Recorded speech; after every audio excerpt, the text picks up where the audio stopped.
What's going on, guys? We're going to go ahead and go through our first deck tech video, starting out with a card that I think is really exciting and really drew my attention the first time I saw it and I unpacked it in a booster box. And that is the MBT-MT92. This card, when I first saw it, I was wondering the different ways we can start cooking with it to make a good counter deck. Kind of like a budget swarm deck where you get a lot of low cost cards out early and just overwhelm your opponent before they get the ball rolling. The thing that really drew me to this card here is you see it has the text here, you may have any number of this card in your deck. As far as I'm aware, this is the only card in the game that really has that text or that restriction that is lifted from it. So I really wanted to see if we can cook with this card. So far, I think I might be going in the right direction, and I want to get your guys' opinion on that. We have 14 copies of the MBT. This is definitely a central part of our deck. If we take a look at the top, you're going to see we have 14 monster cards. That's an okay amount. The standard decks seem to have a little bit more, I think around like 16 to 18. But we still want those because they do have useful effects. We can discard them for rage, invasion, so on and so forth. So we definitely need some of those. You don't just want to go all, 50 cards on MBT. I don't think that's going to work out. Battle cards, that's where you see the chunk of our deck coming into play right here. And half of these, almost half, are going to be that MBT. We're going to talk about the synergies shortly. We're just doing a quick breakdown of our deck. 6 strategy cards.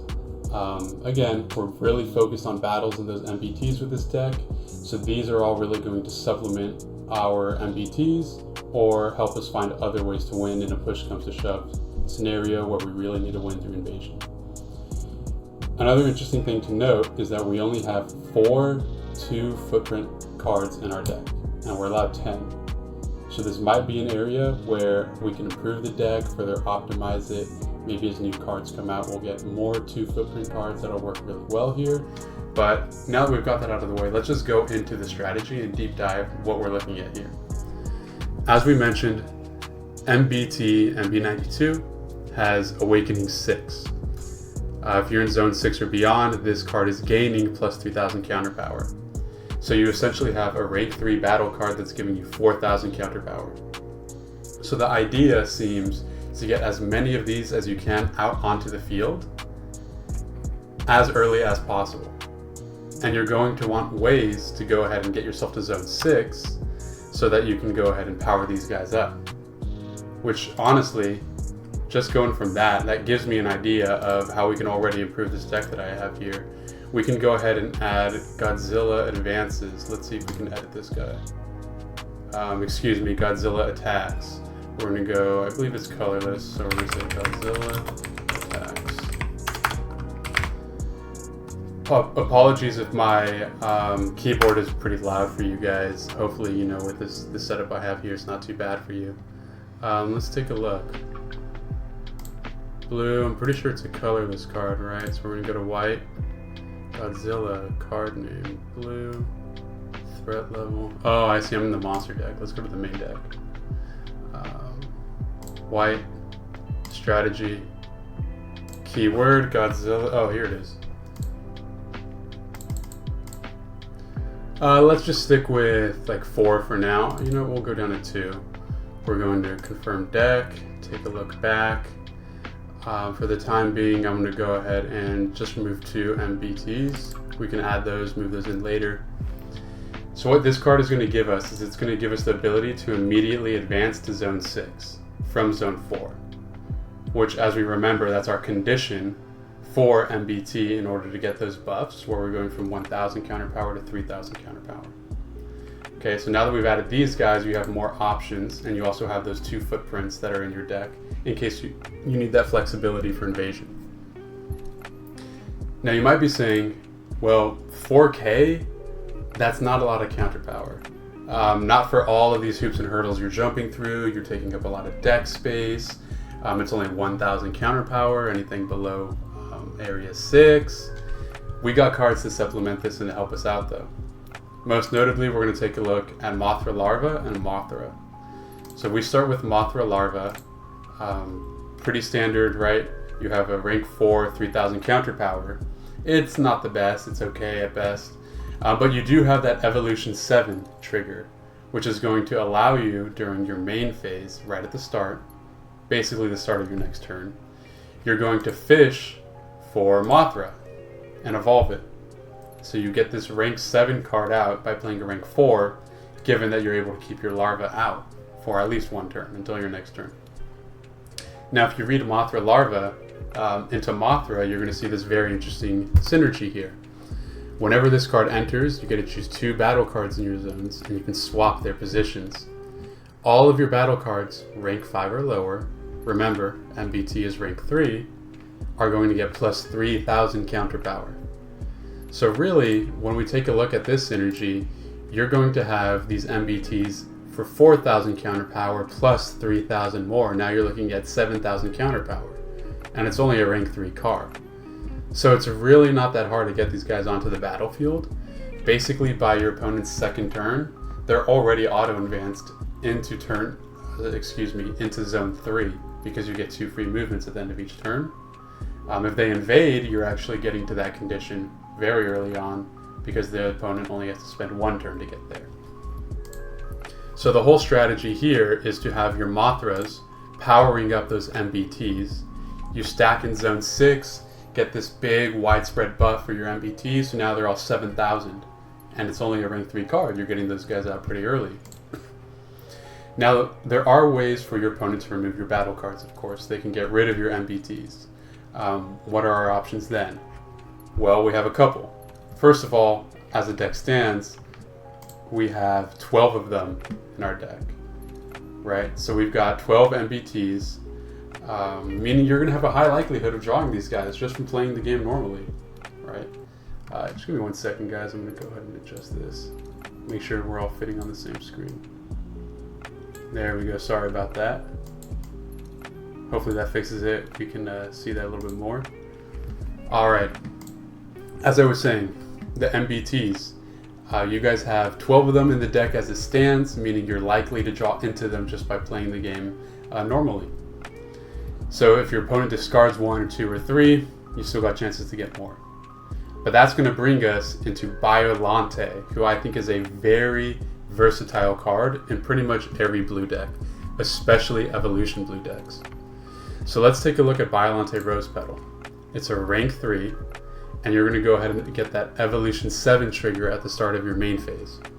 So what that's going to do, if this survives through your opponent's next turn, it lets you fish through your deck for Biollante Plant Beast form. Actually, we're going to lower this to 2 for right now. Plant Beast Biollante, if you read it carefully, on entry, it allows you to shuffle your entire discard pile back into your deck. This is a very strong effect, especially when you have a lot of low cost, very efficient MBTs that you're trying to get out onto the field. If you trample them, if your opponent discards them or destroys them with Heat Ray, destroy all monsters, you're still able to put those back into your deck, and you're still able to draw them and play them later. So now we ask ourselves, how can we efficiently get to a Biollante should we need it? Well, that's where your Rose Petals come in. Not only can they evolve, sorry, not Rose Petals, I mean to say Rose Form. That's where your Rose Forms come in. Rank 3, meaning it's very easy to get these guys on the field, and they auto-evolve into Biollante if it just survives 1 turn. On top of that, let's say your Rose Petal, your Rose Form Biollante dies, you still have this extra bonus text and this extra effect you see here on Biollante.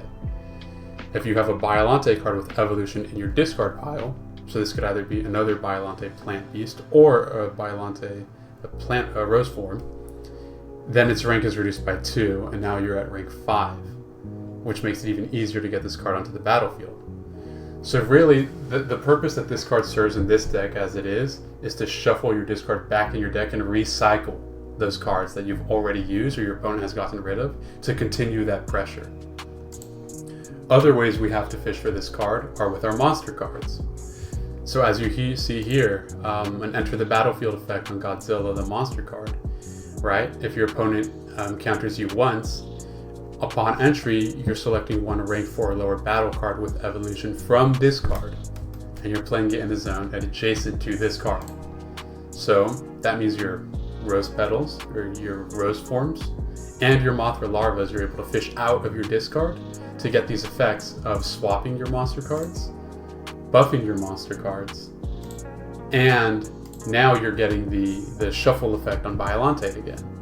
Because remember, this evolution trigger happens at the start of your main phase. So if you get countered on your opponent's turn and you fish out a rose petal from your discard, once your turn begins, you're immediately getting that Biollante trigger, right? You're evolving into your big Biollante plant beast form, getting that discard back into your deck. So you really are consistently getting these MBTs if they get board wiped, if they get crushed. You're getting them back in your deck so you can draw those again over and over. Same goes for your Mothras. On top of that, to make sure that our MBTs are living for as long as possible, we have Godzilla and its son on Monster Island. Now the text might be a little small, so let me go ahead and read it to you guys. If your opponent has any strategy card in play, the rank requirement to play this card is reduced by 2. So it goes from a rank 6 to a rank 4. Pretty easy to hit. While this card is in play in your strategy zone, all of your rank 1 through 5 cards in zones 1 through 5 cannot be destroyed by your opponent's card effects. Meaning, you have your MBTs, your Biollante rose forms, and your Mothra larvas that cannot be destroyed by your opponent, as well as your Super X's, but we'll move on to that in a moment. This confirms that you will be getting your evolution triggers into your next turn. So if you play a Mothra larva and a Biollante rose form, then you cast Godzilla and its son on Monster Island, as long as those 2 cards are in your back row, next turn you are essentially 100% certain that you're going to get those evolution triggers off. So this is a really strong card in my opinion. Maybe not for every deck, but definitely for these low cost evolution decks. You really like seeing that. Another way you can fish out these evolution cards from your discard is when you get countered again. You know, our rank 3 monster, Godzilla 1992. Play 2 rank 4 lower battle cards with evolution from your discard pile adjacent. So it's essentially the same thing here as our rank 2, except instead of 1 trigger, you get 2 of them. We're also including these guys in our main deck, right? That way we are able to recur these effects. Once per turn, you can play a monster card, and when you do, you get whatever its effect is. So if you just want to keep pulling these guys out of your discard, that's what these guys are chilling here for. Another couple things we're going to go over with this deck.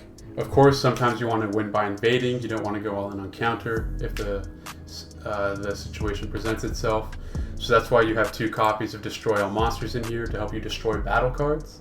So if they're holding something up in rank 8, or in zone 8 of their field and you can't invade and win now, you can destroy all monsters to get rid of it. Same thing with Heat Ray, right? Heat Ray is a really efficient card. It's just one rank requirement. You play it down, clear what's up in front of you, lets you go from zone 8 to winning the game. So that's why we're including these guys in here in case you need that. Lastly, we're going to go ahead and talk about Super X.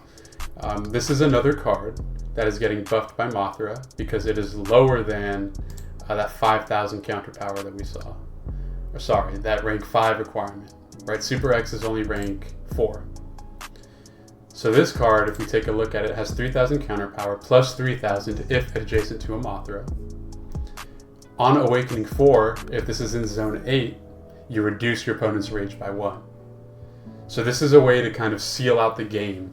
If you're just struggling to get that counter off, you put your Super X in zone 8, and you're putting an 8,000 counter power swing on your opponent just by doing that. Right? You play 1 rank 4 card, really efficient, really easy to get to. You're gaining 3,000 counter power, and you're dropping their threat by 5,000. So that's a pretty easy way to get an 8,000 swing just right then and there. Right? So all of those things considered, the standard gameplay loop of this deck would probably go turn 1, you could pass your turn, or if you have a card you don't want, you can discard it to invade. For example, if you don't really want your rank 4 monster card on turn 1, you can discard it, lets you invade.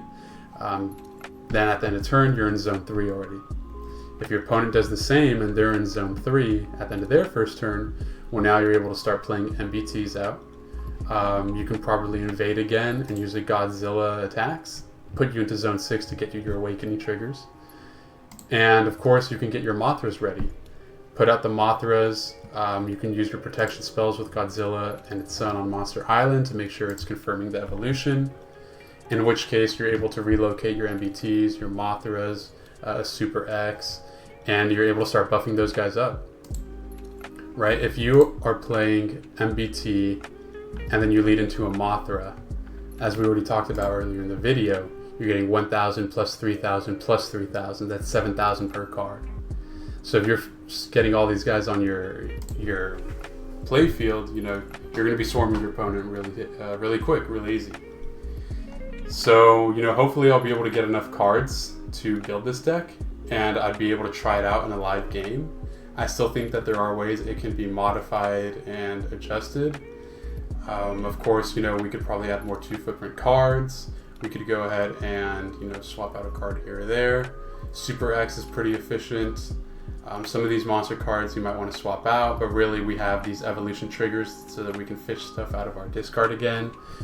Specifically the Mothra and Violante to keep our deck running, keep our MBTs cycled in our deck. Our rank 4 monster card in our monster deck is really just going to have us sit in the game and be very difficult to counter. Plus 5,000 threat level for every strategy card your opponent has makes it very difficult for you to lose by countering. So now you'll be able to focus on countering your opponent, because you don't really have to consider stacking up rage too often, because you have this little fail-safe to go ahead and buff you up if your opponent is starting to be aggressive. Alright guys, I think that's going to conclude the video here. Please feel free to like, comment. If you have any ways to improve the deck, any things you guys might be thinking about, go ahead and just share your thoughts. I'm eager to see what you guys are thinking.